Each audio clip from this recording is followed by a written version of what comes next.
اگر آپ اس کو ڈیپ ڈیک کریں گے، دنیا کی جتنی کتابوں میں سیدنا عمر پہ یہ الزام لگایا گیا کہ وہ نعوذ باللہ حضرت فاطمہ کے قاتل ہیں، اس کی اصل ایک ہی سند ہے، ایک ہی کتاب ہے جس سے ساروں نے لی ہوئی ہے، اور وہ کتاب ہے سلیم بن قیس ہلالی کی۔ اردو میں ہم سلیم بولتے ہیں، یہ لفظ سلیم ہے عربی۔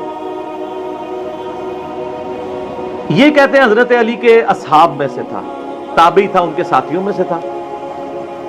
جب حجاج ابن یوسف نے شیعان علی کے اوپر ظلم کیے تو یہ چھپ کے ابان بن ابی عیاش کے گھر میں اس نے پناہ لی، پوری زندگی اس کے ساتھ رہا۔ مرتے مرتے یہ کتاب اس کے حوالے کی اور کہا کہ میں تو جا رہا ہوں، تو یہ کتاب امانت ہے تیرے پاس، امت تک پہنچانی ہے۔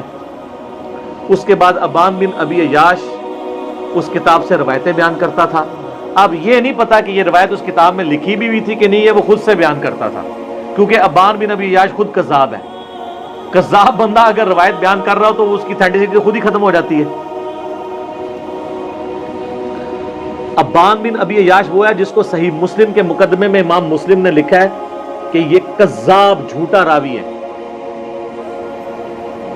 بلکہ دو تابعین، تبع تابعین آپس میں ملاقات کرتے ہیں تو اور وہ اس کو بتاتا ہے کہ میں نے جو ہے وہ 1000 سے زیادہ حدیثیں ابان بن ابی عیاش سے سنی ہیں، اور وہ کہتا ہے پھر میں نے نبی علیہ السلام کی خواب میں زیارت کی تو آپ نے صرف 5 یا 6 حدیثوں کی تصدیق کی، باقی سب پہ آپ نے فرمایا میری حدیثیں ہی نہیں ہیں۔ ابان بن ابی عیاش کا یہ حال ہے۔ یہ 140 ہجری میں یا 146 ہجری میں فوت ہوا ہے۔ کذاب۔ یہ اس نے واقعہ گھاڑ کے بیان کیا ہے۔ دنیا میں جہاں بھی آپ کو واقعہ ملے گا نا، ابان بن ابی عیاش کے حوالے سے ملے گا، اور وہ کہے گا جی مجھے جو کتاب ملی تھی سلیم بن قیس ہلالی کی، اس سے۔ اور یہ نہ سمجھیے گا یہ صرف سنی سے کہہ رہے ہیں کذاب ہے۔ علامہ خوئی جو ہیں اہل تشیع کے، وہ بھی کذاب سمجھتے ہیں اسے۔ شیعہ کے نزدیک بھی جھوٹا راوی ہے، لیکن یہ سودا چونکہ وہ ذاکرین نے بیچنا تھا، اور مجھے دکھ ہے بعض علماء بھی یہ سودا بیچ رہے ہیں شیعہ کے۔ ان کو تو کم از کم شرم و حیا کرنی چاہیے کہ اس کی سند ثابت بھی ہے کہ نہیں۔ پہلے تو سند کے ساتھ واقعہ ثابت کریں، اگلی بات تو بعد میں ہوگی۔ جب ایک چیز ثابت ہی نہیں ہے اور آپ وہ سودا بیچ رہے ہیں اور اتنی بڑی بات کر رہے ہیں، بالکل جھوٹا واقعہ ہے یہ۔ کوئی سیدنا عمر قاتل فاطمہ نہیں ہے، ورنہ مولا علی پوری زندگی کبھی بھی کمپرومائز نہ کرتے۔ مولا علی کو یہ حدیث نہیں پتا تھی، بخاری و مسلم دونوں میں حدیث ہے، فاطمہ میرے جگر کا ٹکڑا ہے، جس نے فاطمہ کو تکلیف دی اس نے مجھے تکلیف دی، اور جس نے فاطمہ کو قتل کیا ہو مولا علی اس کے ساتھ ہو، اور اپنی بچی کا رشتہ ام کلثوم کا اس کو دے دیں۔ اور یہ وہ چیز ہے جو شیعہ کی کتابوں میں موجود ہے۔ وہ تعویل کرتے ہیں کہ جی وہ زبردستی لیا تھا، انکاری کوئی نہیں ہے۔ ذاکرین انکاری ہو جائے، ذاکرین تو ہے ہی جاہل ہے نا، ان کے پاس تو علم ہے ہی نہیں ہے۔ حضرت عمر چاہتے تھے میری اہل بیت کے ساتھ نسبت کام آئے مجھے قیامت الدین، تو حضرت علی سے ان کی بچی کا رشتہ مانگا، تو اس طرح ہوتا۔ پھر حضرت علی رضی اللہ تعالیٰ عنہ چیف جسٹس کا عہدہ قبول کرتے حضرت عمر کے دور کے اندر، کہ تو میرے بیوی کا قاتل ہے تو ہاں میں تیرا عہدہ قبول کرتا ہوں۔ اور ناج البلاغہ سے میں نے خطبہ بتایا، جنگ قادسیہ میں جانے سے روکا ہی مولا علی نے کہ عمر اگر تو مارا گیا تو پیچھے ہمارا ستیہ ناش ہو جائے گا۔ ان کی جان کو قیمتی سمجھتے ہوتے اپنے بیوی کی قاتل، اور بیوی نہیں صرف جنتی عورتوں کی سردار۔ بخاری مسلم میں حدیث ہے میری بیٹی فاطمہ جنتی عورتوں کی سردار ہے، اور ترمذی میں آگے الفاظ ہیں حسن و حسین جنتی نوجوانوں کے سردار ہیں۔ تو ہم تو مولا علی کے ساتھ کھڑے ہیں بھی علیہ السلام۔ وہ شیخین کے ساتھ رہے، خلفائے ثلاثہ کے ساتھ رہے۔ میرا یوٹیوب پہ کلپ ہے خلفائے ثلاثہ کی شان مولا علی کی زبانی ناج البلاغہ سے، سنی کتابوں سے نہیں، شیعہ کی ناج البلاغہ سے، لاکھوں لوگوں نے دیکھا ہے، ایچ ڈی کیمرے میں نے سارے خطبات دکھائے ہیں۔ یہ بالکل جھوٹ ہے کہ وہ نعوذ باللہ سیدہ فاطمہ کے قاتل تھے، اور کہتے ہیں دروازہ پھینک دیا۔ اللہ کے بندو، دروازے تو اس ٹائم ویسے ہی کوئی نہیں تھے۔ ہاں میں قرآن سے ثابت کرتا ہوں، قرآن میں آیا جب کسی کے گھر جاؤ تو اجازت لو، اعلیٰ ہونا چاہیے تھا دروازہ کھٹکھٹاؤ، کیونکہ اگلے زمانوں میں ابھی بھی گاؤں ایریا میں آپ چلے جائیں تو صرف پردے لٹکے ہوتے ہیں، باہر سے صرف آواز لگاتے ہیں میں اندر آ سکتا ہوں، عورتیں پردہ کر لیں چلے جائیں۔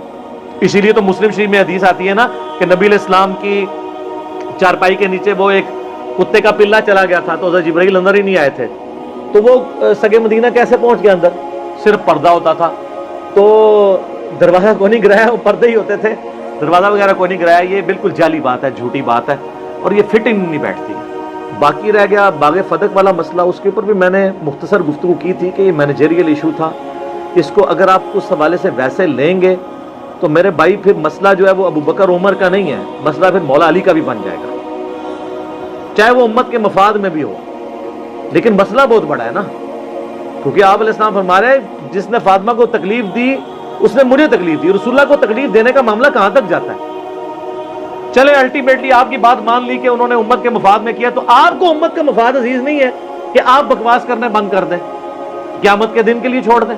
جب مولا علی خاموش ہو گئے اس مسئلے میں تو آپ کیوں اپنی زبانوں سے اس طرح کی باتیں کرتے ہیں؟ تو بات کہاں سے کہاں چلی. مولا علی ابو بکر کے ساتھ بھی رہے, عمر کے ساتھ بھی رہے, عثمان کے ساتھ بھی رہے, رضی اللہ عنہم اجمعین وعلیہم السلام اجمعین. لہذا اگر یہ سیدنا عمر قاتل فاطمہ ہوتے نعوذ باللہ من ذالک تو ایسا معاملہ نہ ہوتا. جھوٹ نہ بولا جائے, مصائب کو چسکا لے کے بیان کرنا بغیر سند کے, اور اس میں بالکل علم کی پرواہ نہ کرنا اور جذبات کے ساتھ کھیلنا لوگوں کے, یہ بالکل علمی ظلم ہے. آپ کے بقول سیدنا عمر رضی اللہ تعالیٰ عنہ نے سیدنا علی کو 6 رکنی کمیٹی میں داخل کیا جس کے ذریعے خلیفہ ثالث کو چنا گیا, جبکہ اہل تشیع اس معاملے میں سیدنا عمر کے اس اقدام کو بدنیتی قرار دیتے ہیں نعوذ باللہ. ان کے مطابق مولا علی کو ڈائریکٹ ہی نامزد کر دینا چاہیے تھا. میرے بھائی یہ بدنیتی قطعاً نہیں تھی. صحیح بخاری میں موجود ہے کہ یہ میں نے ریسرچ پیپر جو واقعہ کربلا والا ہے نا, واقعہ کربلا کا حقیقی پس منظر 72 صحیح الاسناد حدیث کی روشنی میں, جس میں 200 روایتیں اکثر بخاری اور مسلم سے ہیں, اس میں بھی میں نے یہ حدیث ڈالی ہوئی ہے. بخاری میں ہے 3700 اور ایک اس کا طریق بخاری میں ہے 7207 جس میں حضرت عثمان کس طرح منتخب ہوئے وہ ڈیٹیل موجود ہے. یہ ذرا دکھا دیں جی دوبارہ ان کو واقعہ کربلا والا سچ پیپر. یہ عربی میں بھی ہے, اردو میں بھی ہے, ہندی میں بھی ہے, اور انگلش کے اندر بھی ہے, انشاءاللہ فارسی میں بھی آ جائے گا. فری ڈاؤن لوڈ کر سکتے ہیں, اور اگر ڈاک کے ذریعے منگوانا ہے عثمان بھائی کو کال کریں 032159000162, فری آ جائے گا آپ کے گھر. اس میں موجود ہے بخاری میں 3700 اور 7207 کہ 6 رکنی کمیٹی جو سیدنا عمر نے وفات کے دنوں میں بنائی. ایک طریق میں آتا ہے کہ انہوں نے نام لیا علی, عثمان, طلحہ, زبیر, عبد الرحمن بن عوف اور سعد ابن ابی وقاص. 6. ایک میں حضرت علی کا نام پہلے ہے, ایک میں حضرت عثمان کا نام پہلے ہے. 6 رکنی کمیٹی بنائی. اس سے پہلے جو آپ اس پوری ڈیٹیل حدیث کو پڑھیں تو عبداللہ بن عمر کہتے ہیں کہ لوگوں نے حضرت عثمان سے کہا اپنا خلیفہ نامزد کریں, حضرت عمر سے. تو حضرت عمر نے کہا اگر میں خلیفہ نامزد کرتا ہوں تو میں اس شخص کی سنت پہ عمل کرتا ہوں جو مجھ سے بہتر ہے, یعنی سیدنا ابو بکر, اور میں اگر خلیفہ نامزد نہیں کرتا تو میں اس شخص کی سنت پہ عمل کرتا ہوں جو ہم سب سے بہتر ہے, یعنی نبی صلی اللہ علیہ وآلہ وسلم. تو عبداللہ بن عمر کہتے ہیں جب یہ بات حضرت عمر نے کی نا تو میں سمجھ گیا کہ اب وہ اپنا خلیفہ کسی کو نامزد نہیں کریں گے, کیونکہ حضرت عمر کوشش کرتے تھے کہ وہ نبی کے طریقے کے اوپر چلیں. ویسے حضرت ابو بکر نے بھی کوئی دھونس نہیں کی تھی, صحابہ سے مشورہ لیا تھا, لیکن وہ ذرا ڈیفرنٹ تھا, یعنی نامزد کیا اور ظاہر ہے کہ حضرت عمر کے لیول کا کوئی بندہ نہیں تھا, سب نے ایکسیپٹ کر لیا. لیکن حضرت عمر اس سے بھی ایک سٹیپ آگے گئے, انہوں نے نامزد بھی نہیں کیا کسی کو, اور کہا کہ 6 رکنی کمیٹی بنا رہا ہوں, اور اس میں الفاظ ہے کہ یہ وہ 6 بندے ہیں جن سے نبی علیہ السلام وفات تک راضی رہے. ٹھیک ہے, تو اس لیے ووٹنگ کی ضرورت نہیں تھی. جب نبی انڈورس کرتے پھر ووٹنگ کی ضرورت نہیں رہتی, اور وہ اشرا مبشرہ والے تھے 6 کا, علی, عثمان, طلحہ, زبیر, عبد الرحمن بن عوف اور سعد ابن ابی وقاص. اور بخاری کے الفاظ ہیں کہ سعد ابن ابی وقاص کو جو میں نے پرشین امپائر کی گورنری سے معزول کیا تھا نا, اس معزولی کو اس کے خلاف دلیل نہ لینا کہ جی اس عثمان حضرت عمر نے لا دیتا سی اینو نہیں سی خلیفہ چننا. ٹھیک ہے, وہ تو حضرت عمر 4 سال زیادہ کسی کو رہنے نہیں دیتے تھے گورنر, تاکہ وہ پارٹی نہ بنا لے اپنی. وہ تو حضرت معاویہ رضی اللہ تعالیٰ کی لاٹری نکل آئی کہ وہ 4 سال پورے ہی نہیں ہوئے, حضرت عمر شہید ہو گئے, ورنہ وہ بھی وہاں سے گورنری سے ہٹ جاتے. تو حضرت عمر ہر 4 سال کے بعد گورنر چینج کر دیتے تھے تاکہ وہ پارٹی بازی نہ کر لیں خلیفہ کے خلاف. تو اس پہ ویسے میرا کلپ ہے, لوگوں نے حضرت عمر پہ تان کیا تھا نا کہ معاویہ کو انہوں نے بنایا رضی اللہ تعالیٰ عنہ, تو میں نے کہا کہ وہ کچھ اور ہی معاملہ تھا. آپ جا کے لکھیں کہ حضرت معاویہ کو حضرت عمر نے گورنر بنایا تھا رضی اللہ تعالیٰ عنہ, رضی اللہ عنہ مجمعین. تو ابن عمر کہتے ہیں کہ میں نے سمجھ لیا کہ نبی علیہ السلام کا طریقہ اڈاپٹ کریں گے، اور وہی ہوا، انہوں نے 6 رکنی کمیٹی. اس کے بعد اپنے بیٹے عبداللہ بن عمر کو کہا کہ اما عائشہ کے پاس جاؤ، ان سے کہنا کہ عمر بن خطاب عرض کرتا ہے، امیر المومنین نہ کہنا، آئی ایم نو مور امیر المومنین، کہیں میرے اس امیر کے حکم اولي الامر منکم کے تحت، یعنی اس کو حکم نہ امیر المومنین کا مان کے اما عائشہ مجبور ہو جائے. ان سے کہو کہ عمر اپنے 2 ساتھیوں کے ساتھ دفن ہونا چاہتا ہے. اما عائشہ نے کہا رضی اللہ تعالیٰ عنہ، میں نے یہ جگہ اپنے لیے رکھی تھی لیکن آج عمر کو میں اپنے پہ ترجیح دوں. تو پھر وہ ساتھ دفن کیے گئے. اے کنڈی کھلنے والا واقعہ جھوٹا جے، یہ حضرت ابوبکر نے کہا میرے یہ رکھ دینا، میں وہ کنڈی کھل جائے گی، تو جھوٹ ہے. ورنہ تو سیدہ عائشہ کو بھی حضرت عمر کہتے کہ میں آ رہا ہوں، اگر کنڈی کھل گئی تو مجھے دفنا دینا. بخاری میں موجود ہے، کوئی کنڈی نہیں کھلی. میرا اس کے اوپر بھی کلپ ہے کہ قبر رسول سے آواز حضرت ابوبکر کے لیے. جھوٹ ہے بالکل. بخاری میں بالکل اس کے اپوزٹ چیزیں موجود ہیں. یہ ساری تاریخی روایتیں جمع کر کے تو امت کا بیڑا غرق کیا ان لوگوں نے، ظالموں نے. تو سیدنا عمر فاروق رضی اللہ تعالیٰ عنہ نے 6 رکنی کمیٹی بنائی. وہ کوئی بدنیت نہیں تھے. بیسیکلی حضرت عمر چاہتے تھے کہ مسلمان کنسنسس کے ساتھ 6 رکنی کمیٹی میں سے کسی کو چن لیں. باقی میں آپ کو بتاؤں، حضرت عمر نے خواب بھی دیکھا تھا، وہ بھی میں نے اس ریسرچ پیپر میں ڈالا ہوا ہے. وہ حدیث ہے صحیح مسلم میں 1258. حضرت عمر کہتے ہیں میں نے خواب دیکھا ہے کہ آج ایک مرغے نے خواب میں مجھے ٹھونگے ماری ہیں، اور میں نے اس کی تعبیر یہی کی ہے کہ مجھے قتل کر دیا جائے گا، اور اگر میں قتل ہو جاؤں تو ان 6 بندوں کے علاوہ کسی کو خلافت کے معاملے میں شامل نہ کرنا جن سے نبی علیہ السلام وفات تک راضی رہے. یعنی ان کی نسبت نبی کی نسبت ہی تھی. اس کا مطلب ہے کچھ ایسے بھی تھے جن سے حضور وفات کے وہ ناراض تھے. اور پھر اس میں حضرت عمر کے بڑے سخت الفاظ ہیں. اس میں انہوں نے کہا کہ اور مجھے خوب معلوم ہے کہ بعض لوگ اس امر خلافت میں تان کریں گے، اور یہ وہی لوگ ہیں جن کو میں نے اسلام کی خاطر ان کے اسلام قبول کرنے سے پہلے اپنے ہاتھوں سے انہیں مارا تھا. ان کا یہ جو نیو مسلم ہے نا، اور ظاہر وہ آل امیہ ہی تھی زیادہ تر، تو یہ نیو مسلم دیکھنا کہ یہ تان کریں گے جب ان 6 بندوں میں سے کسی کو خلیفہ چنو گے. اور دیکھ لیں حضرت علی کے خلاف پھر کھڑے ہوئے نا وہ. حضرت عمر نے کہا کہ، اور اس کے آگے پھر بڑے سخت الفاظ ہیں، میں یعنی وہ حضرت عمر کے ریفرنس سے ہی بیان کرتا ہوں.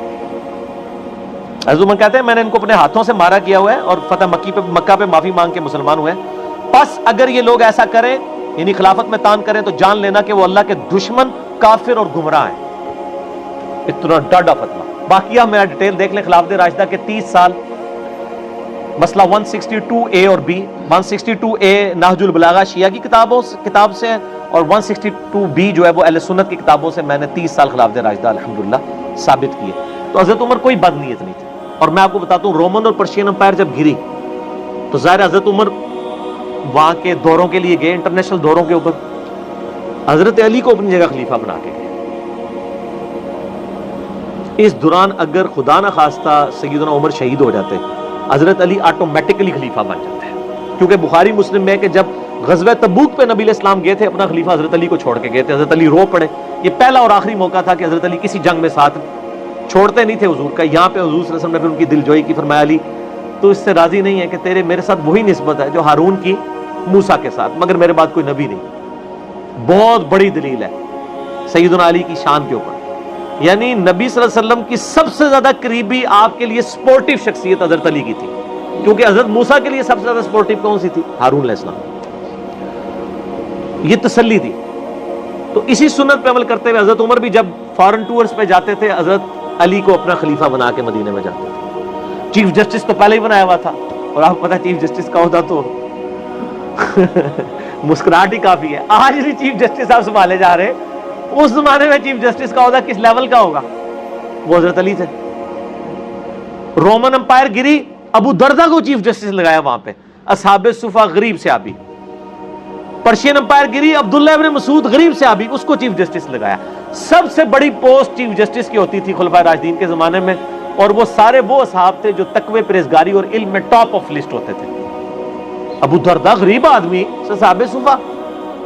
ابن مسعود غریب آدمی، اصحاب صفا.